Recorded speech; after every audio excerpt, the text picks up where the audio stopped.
순서대로 진행합니다. 오늘 브리핑은 브리핑에 이어서 질의 답변 순으로 진행하겠습니다. 지금부터 시장님의 브리핑이 있겠습니다. 예, 오늘은 331번째 정례 브리핑입니다. 오늘은 세종 스마트시티 국제포럼 개최와 세종 창업사관학교 청년창업사관학교 개소에 대해서 말씀드리겠습니다. 먼저 세종 스마트시티 국제포럼 개최에 대해서 말씀드리겠습니다. 우리 시가 이달 27일부터 29일까지 사흘 동안 스마트시티 국제포럼을 개최하게 되었습니다. 우리 시는 대한민국 스마트시티 선도도시로서 스마트 규제 혁신 지구로 지정되어 융복합 신기술에 대한 셔클 등 7개 사업을 추진하고 있을 뿐만 아니라 세계 최초로 스마트시티 선도도시 국제인증을 획득하는 등 글로벌 스마트시티 위상을 구축해 왔습니다. 그간의 스마트시티 추진 성과를 소개하고 세종형 스마트시티 모델을 전 세계에 선보이고자 처음으로 국제포럼을 개최하게 된 것입니다. 포럼은 코로나19 확산을 방지하기 위해서 온라인 비대면으로 진행하고 유튜브와 포럼 홈페이지를 통해서 누구나 폭넓게 참여할 수 있도록 하였습니다.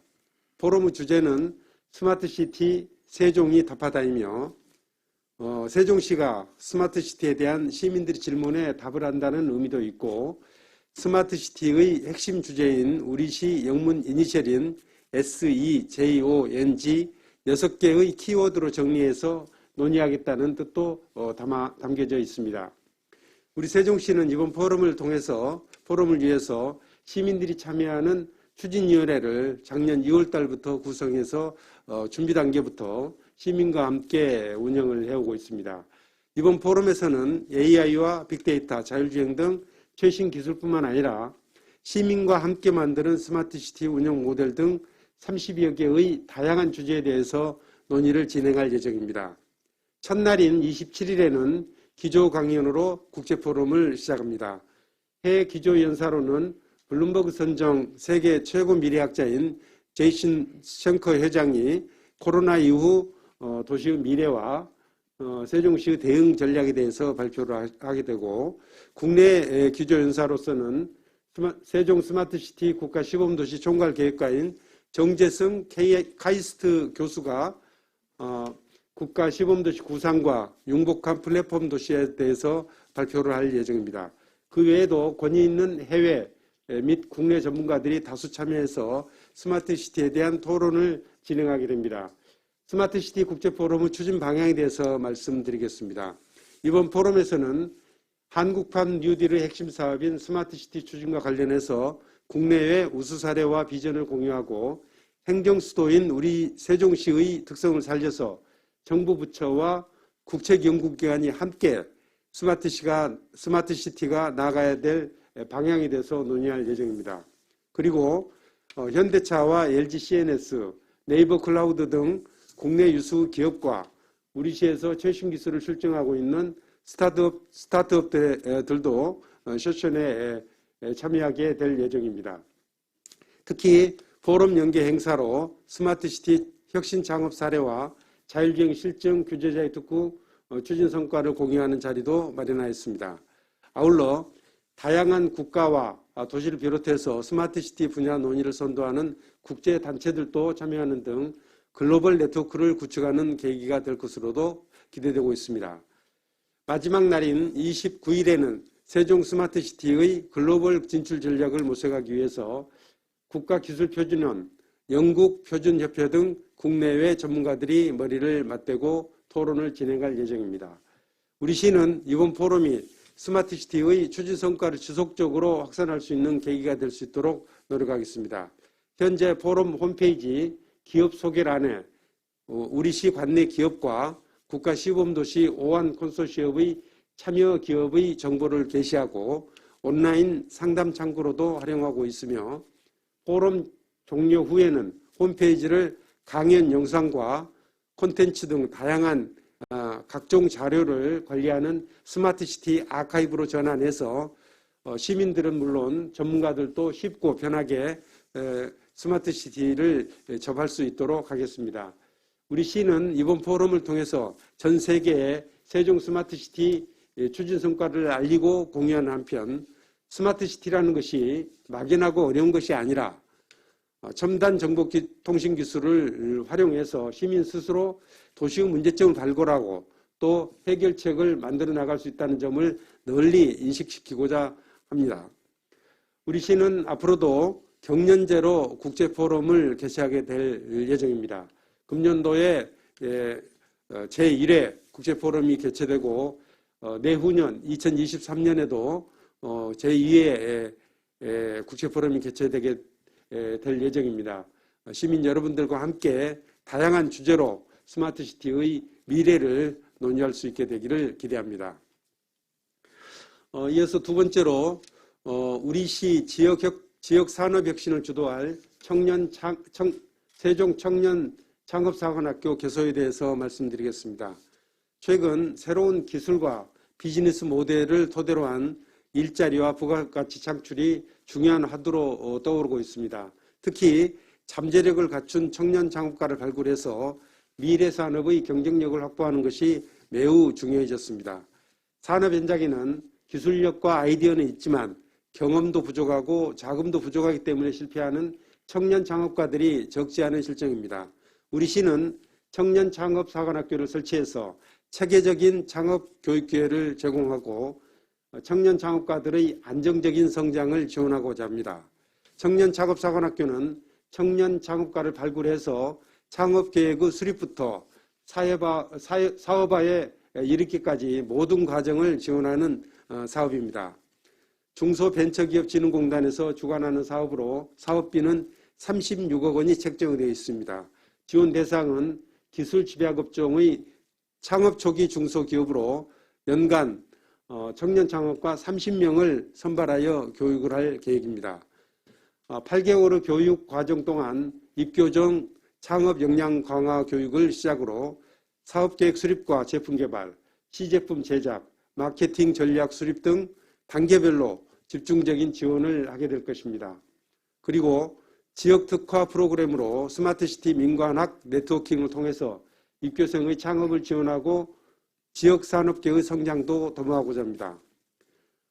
교육과정에서 사업화를 평가해서 우수 기업에 대해서는 청년 전용 창업 자금을 우선 지원하며 졸업 기업에 대해서도 앞으로 5년 동안 해외 판로 지원이라든지 정책자금 지원 등을 계속해서 안정적인 성장을 뒷받침하겠습니다.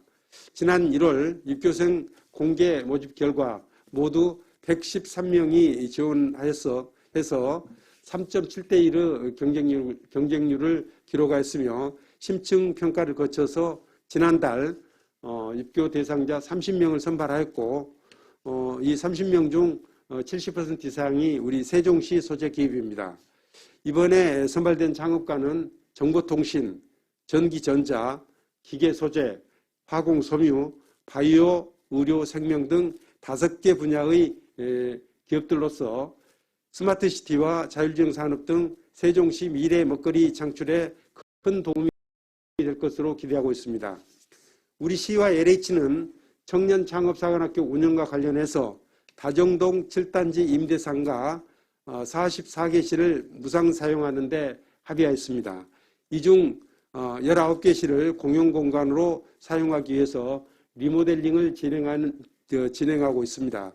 여기에는 입교생 사무실, 세미나실, 시제품 제작실, 강의실, 오픈스페이스, 상담실 등의 공간을 배치할 계획입니다.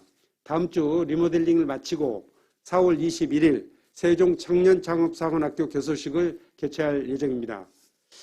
LH 소유 상가 중에서 청년창업사관학교 공간을 제외한 25개 실에는 세종 직업교육거점센터, 또 ICT 이노베이션 스퀘어, 예쁜 캠퍼스, 세종시 청년센터 등 청년 창업과 문화 공간을 조성할 계획입니다. 5월 중 직업교육거점센터를 시작으로 순차적으로 입주가 이루어지게 되고 8월에는 대부분의 기관이 본격적으로 운영에 들어갈 예정입니다. 우리 시는 청년 창업기업을 집중 지원해서 빠른 성장과 안정적인 정착을 돕고 세종 경제를 이끌 우수기업을 계속 배출할 수 있도록 노력을 하겠습니다. 또 이 사례는 우리 시에 좀 많은 그 상가 공실이 있습니다만 우리 시와 LH공사, 행복도시 건설청이 협력을 해서 우리 세종시의 상가 공실을 해소하는 아주 모범적인 사례로도 평가받을 수 있을 것으로 기대하고 있습니다. 오늘 말씀드린 세종 청년 창업사관학교가 성공할 수 있도록 시민 여러분들의 관심과 특히 청년 창업가들의 적극적인 참여를 당부드립니다. 이어서 질의답변 시간을 갖도록 하겠습니다. 오늘 질의는 사전에 이메일을 통해 접수된 질문으로 이뉴스투데이 이용준 기자입니다. 오늘 주제와 좀 다른 질문을 하겠습니다. 지난 12일 국민의힘 세종시당이 기자회견을 열고 시정 관련 질문으로 첫 번째 조치원 세종청사 대전을 연결하는 지하철 건설과 두 번째 국회의 완전 이전 및 행정수도 완성에 대한 시 입장은 무엇입니까? 예, 그 두 가지 사항에 대해서 답변을 드리겠습니다. 우선 그 조치원 세종청사 대전을 연결하는 지하철 건설 문제와 관련해서는 이 부분에 대해서는 이미 충청권 4개 시도 간에 광역 철도망 건설에 대해서 합의안을 작년 12월 달에 만들었고 그 합의안을 토대로 해서 국토교통부에 건의를 해서 현재 국토교통부에서는 4차 국가철도망 계획에 이것을 반영할 것인지에 대해서 검토를 하고 있습니다.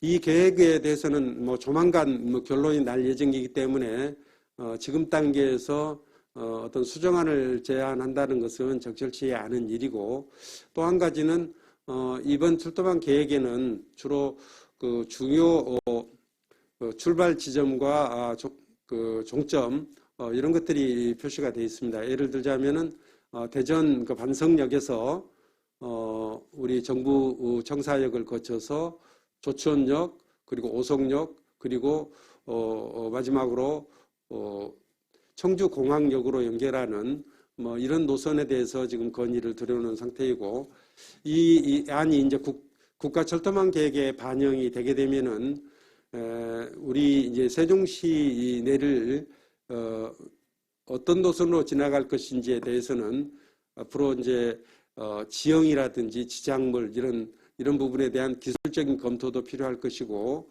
또 소요 예산을 어떻게 확보할 것인지에 관한 사항 또 비용이 어떤 노선이 많고 적고 하는 여러 가지 것들을 종합적으로 고려해서 경제성을 검토한 후에 최종적인 노선은 설계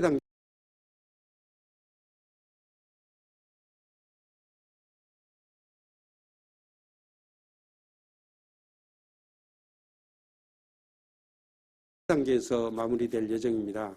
그래서 이번에는 이 상세한 구체적인 노선 계획까지는 확정되지 않는다 하는 부분을 말씀드리고 앞으로 이 부분에 대해서는 우리 시민들의 의견을 들어서 그 설계 단계에서 반영을 해 나가겠다 하는 말씀을 드리겠습니다. 국회 완전 이전에 대해서는 우리 시나 또 제가 속해 있는 그 더불어민주당의 입장은 확고합니다. 국회의 완전 이전과 행정수도 완성이 필요하다는 것입니다. 이 부분에 대해서는 2002년도 노무현 대통령의 공약 이후에 일관되게 우리 당의 입장은 유지해 왔고 다만 현실적으로 위헌 결정이 있었기 때문에 위헌 결정 단계에서 개헌 이후까지 국회 세종의사당 설치를 미루기보다는 개헌 이전에라도 우리 국회 세종의사당을 우선 현행 헌법 체계 내에서 가능한 부분부터 설치를 하고 나중에 개헌을 통해서 행정수도 완성을 하고 국회도 완전 이전을 도모하겠다는 입장입니다. 다만 이제 국민의힘에서는 입장을 상당히 이제 유보적인 입장을 보이고 있기 때문에 저는 오히려 그 국민의힘 세종시당에서는 국민의힘 지도부를 설득하는 노력에 힘을 기울여 주셨으면 좋겠다 하는 그런 말씀드리고, 특히 지금 당장 문제가 되고 있는 국회법 개정안도 지금 이미 홍성국 의원 그리고 박완주 의원 두 분 국회의원이 대표 발의한 두 가지 법안을 대상으로 해서 국회 운영위원회에서 그동안의 심의가 이루어지고 있고, 지난 2월 25일에는 그 공청회까지 이루어졌기 때문에 어쨌든 국회 박병석 국회의장님께서 여러 차례 공언하신 대로 금년 상반기 중에 국회법이 개정되고 또 국회 세종의사당 설계를 위한 예산 147억 원이 계획된 일정대로 집행될 수 있도록 우리 시에서도 최선의 노력을 다하겠다 하는 그런 답변을 드리겠습니다. 이상 말씀드렸습니다. 이상으로 정례 브리핑을 마치겠습니다. 시청해 주신 시민과 언론인 여러분